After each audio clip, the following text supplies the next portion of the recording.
Olá, minhas belezuras! Hoje eu vim mostrar pra vocês essa make usando só produtos de menos de R$50.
Então foi isso, minhas belezuras. Eu espero que vocês tenham gostado deste vídeo.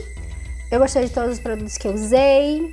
Acho que eu só não compraria novamente esse daqui, porque eu achei ele meio fraquinho e ele não seca, então ele vai acumular na pálpebra, sabe? E eu tive que passar um pozinho em cima para poder ele segurar. A canetinha quebrou, ó, mas como vocês podem ver, ela é muitíssimo pigmentada. Eu só não acho que ela seca o suficiente, assim, pra deixar sem nada por cima, sabe? Mas é um produto bonito, ó. Se secasse seria perfeito, mas por causa disso eu não compraria novamente. Eu gostei muito da base, tá? Na minha pele ficou bem bonita, ficou no meu tom. Eu sempre achei que meu tom fosse o 150, mas é o 110. É o 110 mesmo, ó, dá pra ver que ficou bem parecido com o tom do meu pescoço. E eu comprei ela na promoção, foi R$43 na Drogazil, tá?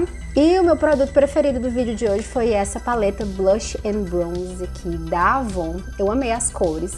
Eu achei maravilhosamente pigmentada, a paleta é muito bonita e eu nunca tinha visto assim esse modelo de paleta aqui no Brasil, sabe? Então eu achei muito bonito. As cores aqui pra vocês. São bem pigmentadas pra blush, né? Não fica aquela chinelada assim, sabe? Fica bem bonito, bem sutil. Essa cor aqui eu achei maravilhosa, foi a que eu usei.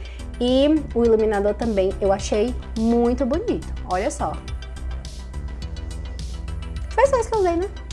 Então foi isso, gente. Eu espero que vocês tenham gostado deste vídeo e eu vejo vocês no próximo, tá? Um beijo, tchau, tchau!